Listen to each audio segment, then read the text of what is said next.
اسی لیے اللہ کے پیارے نبی فرماتے ہیں میری امت کے کچھ لوگ قیامت کے دن ایسے بھی آئیں گے جو پہاڑوں کے برابر نیکیاں لے کر کے آئیں گے، لیکن اللہ تعالیٰ ان کی نیکیوں کو ہوا میں اڑا دے گا۔ صحابہ نے پوچھا ہے اللہ کے نبی کون لوگ ہوں گے؟ آپ نے فرمایا وہ نماز بھی پڑھیں گے، وہ روزہ بھی رکھیں گے، وہ عبادت بھی کریں گے، وَلَٰكِنَّهُمْ إِذَا خَلَوْا بِمَحَارِمِ اللَّهِ انتَهَكُوهَا، لیکن جب وہ اکیلے میں ہوں گے، تنہائی میں ہوں گے تو وہ گناہ کریں گے، وہ حرام کام کریں گے، وہ ناجائز کام کریں گے۔ اس موبائل کو، اس سوشل میڈیا کو اپنی نیکیوں کو برباد کرنے کا ذریعہ مت بناؤ میرے ساتھی اور میرے نوجوانوں۔ ٹائم پاس کرنے کا بہت بڑا ذریعہ آج موبائل ہو چکا ہے، سوشل میڈیا ہو چکا ہے۔ فیس بک پر کئی گھنٹے ہمارا نوجوان لگا رہتا ہے، ریلز پر ریلز دیکھ رہا ہے۔ اچھا، جو ریل آپ زیادہ دیکھیں گے فیس بک وہی ریل آپ کو بار بار دکھائے گا۔ یہ جو کچھ لوگ کہتے ہیں نا میرے موبائل پر گندی گندی ریل آنے لگی ہے، گندی گندی آٹومیٹک نہیں آتی ہے، معاف کرنا۔ فیس بک کا سسٹم ایسا ہے، سوشل میڈیا کا سسٹم ایسا ہے کہ وہ یہ غور کرتا ہے کہ آپ کیا دیکھنا چاہتے ہیں۔ آپ جس چیز کو بہت زیادہ غور سے دیکھیں گے، زیادہ ٹائم اسپینڈ کریں گے، فیس بک دوسرا اسی سے ریلیٹڈ دوسری چیزوں کو ریکمینڈ کرے گا، اسنیپ چیٹ اسی کو ریکمینڈ کرے گا، انسٹاگرام اسی کو ریکمینڈ کرے گا۔ تو آپ کا ٹائم کہاں گزر رہا ہے؟ آپ کا ٹائم غیر محرم لڑکیوں کے بدن کو دیکھنے پہ گزر رہا ہے۔ آپ کا ٹائم زناکار اور بدکار عورتوں کے جسم کی نمائش کو دیکھنے میں گزر رہا ہے۔ آپ کا ٹائم ولگر اور بے حیائی قسم کی ویڈیوز اور چیزوں پہ گزر رہا ہے۔ یہ ٹائم اتنی حقیر چیز تو نہیں ہے میرے پیارے ساتھی۔ اس ٹائم کی اللہ نے قسم کھائی ہے قرآن میں، وَالْعَصْرِ إِنَّ الْإِنسَانَ لَفِي خُسْرٍ، ٹائم کی قسم، سمے کی قسم، زمانے کی قسم، انسان سب سے زیادہ گھاٹے میں ہے، کیونکہ انسان اپنے ٹائم کو غلط جگہ استعمال کرتا ہے، برباد کرتا ہے، اور جو انسان اپنے سمے کو غلط جگہ برباد کرے اس سے بڑا خسارے میں کوئی نہیں ہے۔ اسی لیے اللہ کے پیارے رسول فرماتے ہیں نعمتان مغبون فیہما کثیر من الناس، دو نعمتیں ایسی ہیں کہ لوگ ان کی قدر نہیں کرتے، ایک تندرستی کی نعمت اور دوسرے سمے کی نعمت ہے۔ آج آپ موبائل پر اپنا سمے برباد کر رہے ہو، کل آپ سمے کی ضرورت پڑے گی اچھے کام کے لیے، آپ کے پاس سمے نہیں ہوگا۔ آج آپ کو اللہ نے پیسہ دیا، حج کر سکتے ہو، عمرہ کر سکتے ہو، آپ نہیں کر رہے ہو، کل ہڈیاں کمزور ہو جائیں گی، ویل چیئر پہ آپ کو حج کرنے، عمرہ کرنے جانا پڑے گا، تو آپ پچھتائیں گے کہ کاش میں نے پہلے حج کر لیا ہوتا، پہلے عمرہ کر لیا ہوتا۔ میرے پیارے ساتھیوں، اپنی جوانی کی اور اپنے سمے کی قدر کرو اور آگے بڑھیے۔ سماج کے بگاڑ کی ایک بہت بڑی وجہ ہمارے رشتوں کی، ہمارے خاندان میں رشتوں کا ٹوٹ جانا ہے۔ ہر گاؤں میں، ہر گھر میں کہیں بھائی بھائی سے ناراض ہے، کہیں چچا بھتیجے سے ناراض ہے، کہیں باپ بیٹے سے بات چیت بند کر کے بیٹھا ہے، کہیں ماں بیٹے میں بات چیت بند ہے، کہیں ساس اور بہو میں ٹھنی ہوئی ہے۔ میرے پیارے بھائیوں، میری پیاری ماں اور بہنوں، یہ بات یاد رکھو کہ جو ہمارے رشتہ دار ہوتے ہیں، اور خاص طور سے رشتہ دار کون ہوتے ہیں؟ جو ماں باپ کے ذریعے جو رشتے ہم سے جڑتے ہیں، جیسے ماں کے ذریعے کوئی ہماری نانی ہے، کوئی نانا ہے، کوئی خالہ ہے، کوئی خالو ہے، یہ سب رشتے ماں کے ذریعے جڑتے ہیں۔ باپ کے ذریعے کوئی چاچا ہے، کوئی تایا ہے، کوئی دادا ہے، کوئی دادی ہے، کوئی پھوپھی ہے، یہ سب رشتے باپ کے ذریعے جڑتے ہیں۔ تو جو رشتے ماں باپ کے ذریعے بنتے ہیں ان کو ارحام کہتے ہیں، ارحام۔ اور یہ رشتے اگر ان کو آپ توڑیں گے، اگر آپ رشتوں کو توڑیں گے تو اللہ کیا آپ کو بہت زبردست پکڑ ہوگی اللہ تعالیٰ کی۔ اللہ کے نبی ہر خطبے میں سورہ نساء کی پہلی آیت پڑھتے تھے، اور اس آیت میں یہ آیت بھی یہ ٹکڑا بھی آپ سنتے ہیں، فَاتَّقُوا اللَّهَ الَّذِي تَسَاءَلُونَ بِهِ وَالْأَرْحَامَ، اے میرے بندو اللہ سے ڈرو اور رشتوں کو توڑنے سے ڈرو، رشتوں کو نہ توڑو۔ اے اپنی اولاد سے رشتہ توڑ دینے والوں، اولاد سے اگر کچھ غلطی بھی ہو جائے تو رشتہ نہ توڑو۔ او اپنے ماں باپ سے رشتہ توڑنے والوں، ماں باپ اگر انیائے بھی کر دے، اتیاچار بھی کر دے تو ماں باپ سے رشتہ نہ توڑو۔ او بھائی بھائی سے رشتہ توڑنے والوں، ایک ہی ماں کے پیٹ میں دونوں پیدا ہوئے، ایک ہی ماں کا باپ کا خون دونوں کے بدن میں دوڑ رہا ہے، بچپن میں ساتھ میں کھیلے بھی تھے، بچپن میں ایک دوسرے کے لیے تھپڑ بھی کھایا تھا، اور آج جوان ہو گئے تو زمین کے لیے بھائی سے لڑ رہا ہے، جائیداد کے لیے بھائی سے لڑ رہا ہے۔ ارے یہ زمین یہی چھوڑ کے جائے گا، یہ جائیداد یہی چھوڑ کے جائے گا، یہ مال یہی چھوڑ کے جائے گا، جا کر کے بھائی کو گلے لگا لے، جا کر کے بہن سے اپنا شکوہ دور کر لے۔ رشتوں کو توڑنے والے نہ بنو، جوڑنے والے بنو، رشتوں کو جوڑنے والے بنو میرے ساتھی۔ اللہ نے جب دنیا کو پیدا کیا تو رشتہ کھڑا ہو گیا، اور رشتہ اللہ تعالیٰ کے دامن میں جا کے پناہ لے لیتا ہے اور کہتا ہے کہ اے اللہ، اگر دنیا میں کوئی رشتہ توڑے گا تو تیری ہی پناہ لے گا۔ تو اللہ نے رشتہ سے کہا اما ترضین ان اصل من وصلک واقطع من قطعک، اے رشتہ کیا تو اس بات پر خوش نہیں ہے کہ جو تجھے جوڑے گا میں اسے جوڑوں گا، جو تجھے کاٹے گا میں اسے کاٹوں گا۔ رشتوں کو کاٹنے والے نہ بنو میرے ساتھیوں۔ اور ایک بات بولتا ہوں، دنیا میں آج زمین کی بڑی ویلیو ہے۔ کسی بہار میں کسی اچھی جگہ آپ کو زمین مل رہی ہو، قیمتی زمین مل رہی ہو، اور کوئی کہے کہ مولوی صاحب آپ کو ہم جو ہے ایک حصہ یا اتنی زمین ہم آپ کو دے رہے ہیں، تو آپ تو بڑے خوش ہو جائیں گے، صاحب ہم کو قیمتی زمین مل رہی ہے۔ آؤ، دنیا کی سب سے قیمتی جگہ جس کے سامنے فیل ہے، بیکار ہے، وہ جنت ہے میرے پیارے ساتھی۔ جنت میں ایک اسکوائر فٹ کا ایریا، ایک گھوڑا رکھنے کی جگہ، اللہ کے نبی فرماتے ہیں دنیا کی تمام نعمتوں سے بہتر ہے۔ اس جنت میں ایک محل آپ کو ملے گا، بس ایک کام کرنا ہے۔ کیا کام کرنا ہے؟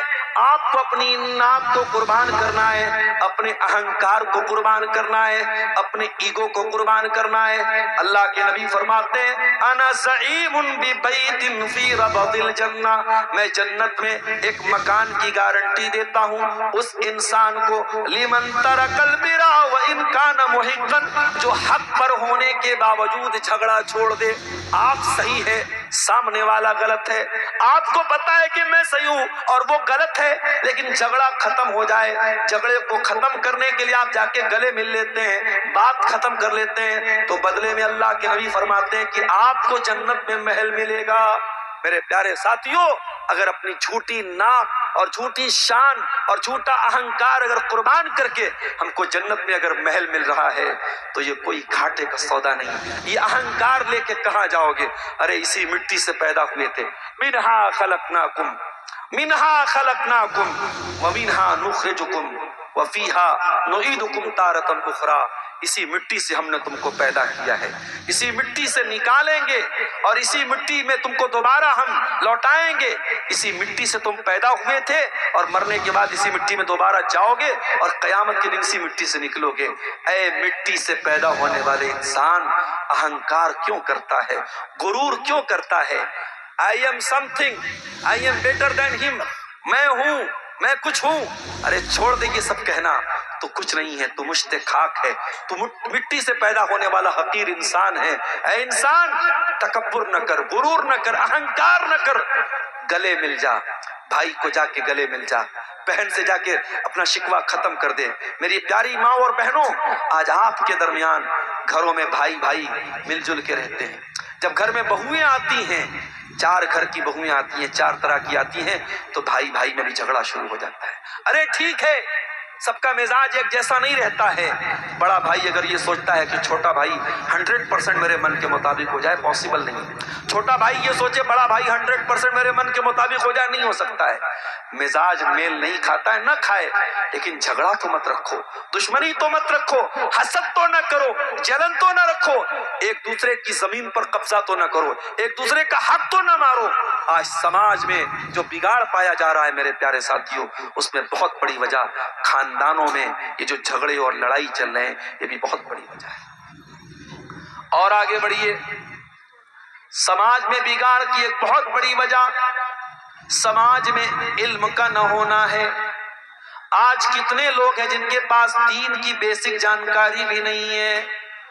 کتنے لوگ ایسے جن کو توحید کے بارے میں کچھ بھی پتا نہیں، رسول کے بارے میں کچھ بھی پتا نہیں، جو قبر میں 3 سوال کیا جائے گا، من ربو کا، من نبیوں کا، ما دینوں کا، تیرا رب کون ہے، تیرے نبی کون ہے، تیرا دین کیا ہے؟ کتنے لوگوں کو وہ بھی نہیں معلوم ہے۔ بڑی بیسک سی باتیں دین کی آج لوگوں کو نہیں معلوم۔ ہاں، کھیتی باڑی کرنے والے کو کھیتی باڑی کے بارے میں سب پتا ہے، پالیٹکس کرنے والے کو پورا پتا ہے کہ نتیش کمار کی پارٹی کتنی جیتے گی اور آر جے ڈی کہاں سے کتنا جیتے گی اور بی جے پی کتنا، سب پورا وہ اینالائز کر کے بیٹھا رہتا ہے الیکشن کے پہلے۔ تجھے دنیا کی اتنی نالج ہے اور تو دین کے معاملے میں اتنا زیرو ہے۔ اللہ قرآن میں کہتا ہے یعلمون ظاہرا من الحیات الدنیا وہم عن الآخرۃ ہم غافلون، میرے بندو تم دنیا کی اتنی نالج رکھتے ہو لیکن آخرت سے بالکل غافل ہو، تم کو اپنے دین کی کوئی خبر نہیں، تم کو آخرت کی کوئی چنتا نہیں، کوئی فکر نہیں ہے۔ میرے پیارے بھائیوں، اپنے بچوں کو دنیا کی نالج دو، میں منع نہیں کرتا، لیکن دین کی اتنی نالج دے دو۔ اپنے گاؤں میں مسجدوں میں ایسا مکتب قائم کرو، ایسے مدرسے قائم کرو، بچہ اگر اسکول بھی جا رہا ہے، بچہ اگر اسکول کی تعلیم بھی حاصل کر رہا ہے تو کم سے کم مسجد میں مولوی صاحب کے پاس، حافظ صاحب کے پاس 1 گھنٹہ 2 گھنٹہ آپ کا بچہ اور بچی اتنی تعلیم حاصل کر لے کہ دنیا کے کسی کونے میں چلا جائے، اس کے پاس دین کی بیسک نالج ہونی چاہیے۔ دین کا جو موٹا موٹا علم ہے وہ ہر بچہ اور بچی کے پاس ہونا چاہیے۔ یہ ہماری ہم سب کی ذمہ داری ہے میرے پیارے ساتھیوں۔ جب تک ہم علم دین حاصل نہیں کریں گے سماج کا بھلا نہیں ہو سکتا ہے، سماج سے برائیاں ختم نہیں ہو سکتی۔ ظاہر سی بات ہے، ایک بچہ ہے، اس کے سامنے آپ ایک شیشی میں زہر رکھ دیجئے اور ایک شیشی میں دوا رکھ دیجئے تو بچہ کوئی بھی شیشی اٹھا کے پی سکتا ہے، اس کو معلوم نہیں ہے کہ کس میں زہر ہے اور کس میں دوا ہے۔ تو جس کے پاس علم نہیں ہوگا اس کا بھی وہی میرے بھائیو حال ہوگا، وہ زہر کو دوا سمجھے گا اور دوا کو زہر سمجھے گا۔ یہ آج جو ملحد پیدا ہو رہے ہیں، جو ایتھسٹ پیدا ہو رہے ہیں، جو مرتد ہو رہی ہیں قوم کی بچیاں، یہ دین کی نالج نہ ہونے کا نتیجہ ہے۔ اس لیے میرے پیارے ساتھیوں، دین کی تعلیم حاصل کرو، اور جب دین کی تعلیم حاصل کرنا ہے تو ایک بات اور کہنا چاہوں گا، ہر ایرے غیر نتھو خیرے سے دین مت حاصل کرو۔ سیمانچل میں یہ بہت بڑا مسئلہ ہے، ہمارے اسٹیج پر کوئی بھی آ کے تقریر کرنے کے لیے بیٹھ جاتا ہے۔ ہمارے یہاں کوئی منہجی غیرت نہیں ہے، اہل حدیث کا اسٹیج ہے، قرآن و حدیث پہ چلنے والوں کا اسٹیج ہے، اور اس اسٹیج پر آ کر کے اگر کوئی ایسا آدمی تقریر کر رہا ہے جس کے عقیدے میں بگاڑ ہے، جس کے منہج میں بگاڑ ہے، جس کے یہاں بدعات اور خرافات کو پروموٹ کیا جاتا ہے، اور ایسے لوگوں کو ہم اسٹیج دے رہے ہیں اور اپنے اسٹیجوں پر ہم واہیات باتوں کو سنوا رہے ہیں، تو ہم بھی اتنے ہی بھاگیدار ہوں گے، اتنے ہی دوشی ہوں گے جتنا وہ بیان کرنے والا دوشی۔ اسی سیمانچل کے ایریے میں اور اسی علاقے میں ہم ایسی ایکٹیویٹیز کو اور ایسے اجتماعات کو پروموٹ کرتے ہیں اور ہماری جماعت کے لوگ اس میں فنڈنگ کرتے ہیں اور اس میں حصہ لیتے ہیں، جن جماعتوں کے بارے میں ہمیں پوری طریقے سے معلوم ہے، ہم یقین کے ساتھ یہ بات جانتے ہیں کہ ان کا منہج غلط ہے، ان کی بدعات ہیں، ان کی یہاں ان کی کتابوں میں شرکیہ چیزیں بھی لکھی ہیں، اور آج اہل حدیث نوجوان ان کی طرف مائل ہو رہا ہے، آج اہل حدیث نوجوان اہل حدیث سے کٹ کے ان کی طرف جا رہا ہے۔ کون ذمہ دار ہوگا میرے پیارے ساتھیوں؟ اس لیے میں بار بار کہتا ہوں، علماء سے جڑو، جو قرآن و حدیث کے جانکار علماء ہیں، جو قرآن و حدیث بیان کرنے والے علماء ہیں، ان سے دین حاصل کرو۔ یوٹیوب تو ایک آزاد پلیٹ فارم ہے، فیس بک تو ایک آزاد پلیٹ فارم ہے، آپ کسی کو بھی سن سکتے ہیں، یوٹیوب آپ کو منع نہیں کرے گا، مگر یہ آپ کو طے کرنا ہے کہ آپ کو دین کس سے حاصل کرنا ہے۔ ہر آدمی کو یہ درجہ مت دو میرے بھائیوں، نبی نے فرمایا قیامت کے پہلے وہ دور آئے گا اللہ دنیا سے علماء کو اٹھا لے گا، اور جب علماء دنیا سے چلے جائیں گے اتخذ الناس رؤوسا جہالا، لوگ جاہلوں کو اپنا سردار بنا لیں گے۔ اسی بنگال کی ایک ویڈیو بڑی وائرل ہوئی تھی، ایک عورت تقریر کر رہی تھی، ایک عورت تقریر کر رہی تھی اور اتنا غلط سلط، وہ قرآن کی آیتوں کو پڑھ رہی ہے اور پورا مجمع لگا ہوا اور عورت تقریر کر رہی ہے۔ سوچئے میرے بھائیوں، اس طریقے کی چیزیں بنگال میں اور سیمانچل میں بہت زیادہ دیکھنے کو ملتی ہیں۔ میرے پیارے ساتھیوں، جب لوگ جاہلوں کو اپنا سردار بنا لیں گے اتخذ الناس رؤوسا جہالا، لوگ جاہلوں سے فتوے پوچھیں گے، فافتوا بغیر علم، اور وہ بغیر علم کے فتوے دیں گے اور خود بھی گمراہ ہوں گے اور دوسروں کو بھی گمراہ کریں گے۔ تو سماج کے بگاڑ کی بہت بڑی وجہ یہ ہے کہ ہم علم سے دور ہوئے، ہم علماء سے دور ہوئے۔ اور میرے ساتھیوں، سماج کے بگاڑ کی ایک وجہ یہ بھی ہے کہ آج سماج کے اندر سے حیا بہت تیزی سے ختم ہو رہی ہے، چاہے وہ نوجوان مرد ہوں، چاہے عورتیں ہوں، چاہے بوڑھے ہوں، اگر کوئی چیز ہمارے سماج سے سب سے زیادہ کم ہو رہی ہے تو وہ حیا کم ہو رہی ہے میرے پیارے ساتھی۔ اللہ کے نبی نے فرمایا کہ پہلے کے نبیوں سے جو کلام ہم کو ملا ہے اس میں ایک بات یہ بھی ہم کو ملی ہے، اذا لم تستحی فاصنع ما شئت، اگر تمہارے اندر حیا نہیں ہے تو تم کچھ بھی کر سکتے ہو، اگر حیا آپ کے اندر سے چلی جائے گی تو آپ کچھ بھی کر سکتے ہو۔ آج ہمارا نوجوان چاہے مرد ہو چاہے عورتیں ہوں، بڑی تیزی سے ہم بے حیائی کی طرف بڑھ رہے ہیں۔ میرے ساتھیوں، حیا کو پروموٹ کرو، اپنے بچوں کو حیادار بناؤ، اپنی بیٹیوں کو حیا والا بناؤ۔ گھر میں موبائل کا اگر استعمال ہو رہا ہے تو دیکھو کہیں ایسا تو نہیں موبائل کے ذریعے بچے بے حیا ہو رہے ہیں۔ غور کرو کہ گھر کے اندر بے حیائی کہاں سے آ رہی ہے۔ ہم جس نبی کا کلمہ پڑھتے ہیں وہ نبی تو اتنے حیا والے تھے، حضرت ابو سعید خدری کہتے ہیں کان اشد حیاء من العذراء فی خدرها، اللہ کے نبی کنواری لڑکیوں سے زیادہ شرم و حیا والے تھے۔ آج بے حیائی کا وہ دور آیا ہے، گندی گندی گالیاں چھوٹے چھوٹے بچے دے رہے ہیں، گالیاں چھوٹے چھوٹے بچے دے رہے ہیں، اب تو عورتیں بھی گالیاں دینے لگی ہیں، لڑکیاں بھی گالیاں دینے لگی ہیں۔ ہمارے نبی کی زبان پر کبھی گالی کے جواب میں بھی گالی نہیں آئی، کبھی آپ نے فحش بات، ولگر بات، کوئی نامناسب بات کبھی نہیں نکالی۔ اور آج اس نبی کا کلمہ پڑھنے والے بےہودہ بات کر رہے ہیں، گندی باتیں کر رہے ہیں۔ میرے پیارے ساتھیوں، سماج سے حیا کا ختم ہونا یہ بھی سماج میں برائیوں کے پنپنے اور پھیلنے کی بہت بڑی وجہ ہے۔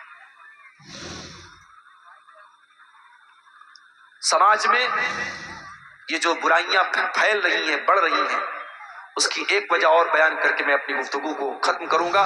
اور چونکہ آپ جانتے ہیں یہ پروگرام چندے کا ہے اور مجھ سے پہلے اور علماء نے بھی چندے کے متعلق تقریر کی ہے، اخیر میں آپ حضرات سے تھوڑا چندے کی بھی اپیل ہے، آپ جاتے جاتے ادارے کا تعاون کریں گے انشاءاللہ۔ آخری بات میرے پیارے ساتھی، سماج میں جو برائیاں ہیں، جو بد اخلاقیاں ہیں، اس کی ایک بہت بڑی وجہ سماج کے اندر نشے کا بڑھتا ہوا رجحان ہے۔ آپ اندازہ نہیں لگا سکتے کہ ہمارا نوجوان کتنا زیادہ نشے کا شکار ہو رہا ہے۔ شراب کی ماترا اور اسی طریقے سے ڈرگس کی ماترا جتنی مسلمان علاقوں میں استعمال ہونے لگی ہے، یہ ہماری پیشانیوں پر بل لانے والی بات ہے۔ آج آپ کا یہ علاقہ ارریہ، پورنیہ، کشن گنج کا علاقہ جو مسلم اکثریت کا علاقہ ہے، آج ان علاقوں میں بھی شراب اور نشے کا رجحان بڑی تیزی سے بڑھ رہا ہے میرے ساتھی۔ اور جب سماج میں نشہ بڑھے گا تو کرائم بھی بڑھے گا۔ یہ 5 سال کی بچیوں کا جو ریپ ہو رہا ہے، یہ اپنی محبوبہ کو ریپ کرنے کے بعد جو قتل کر کے اس کے بدن کے ٹکڑے کیے جا رہے ہیں، یہ سب نشے کی دین ہے، یہ سب نشے کی دین ہے۔ اور یہ بات یاد رکھو، اسلام نے شراب کو صرف حرام نہیں قرار دیا، اسلام نے جب شراب کو حرام کیا تو اللہ نے کہا رجسن، یہ گندی چیز ہے۔ اللہ اتنا ڈائریکٹ بول دیتا شراب حرام ہے، اللہ نے کہا رجسن، گندی چیز ہے، من عمل الشیطان، یہ شراب شیطان کی چیز ہے، شیطان کا کام ہے، فاجتنبوا، شراب سے بچو، جوا سے بچو، لعلکم تفلحون، تبھی تم کامیاب ہو سکتے ہو۔ جب تک تم شراب سے نہیں بچو گے، جب تک تم نشے سے نہیں بچو گے، تم کامیاب نہیں ہو سکتے ہو۔ میرے نوجوانوں، اگر آپ میں سے کوئی شراب کے یا کسی بھی طریقے کے نشے میں مبتلا ہے، اللہ کے واسطے توبہ کر لو، یہ رات کا وقت ہے، جا کر کے اللہ کے سامنے گر گڑا لو، معافی مانگ لو اور ہر قسم کے نشے سے اپنے آپ کو دور کر لو۔ میرے ساتھیو، عثمان غنی کہتے ہیں ان الخمر ام الخبائث، یہ شراب تمام گندگیوں کی جڑ ہے، تمام بے حیائیوں کی جڑ ہے، تمام برائیوں کی جڑ ہے۔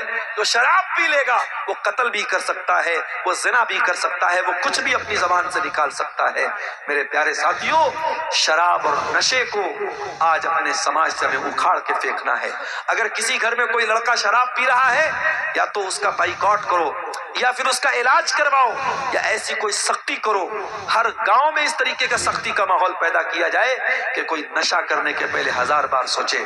میرے پیارے ساتھیوں، جب تک اپنی نوجوان نسل کو ہم نشے سے دور نہیں کریں گے، ہم سماج کی برائیوں کو ختم نہیں کر سکتے ہیں۔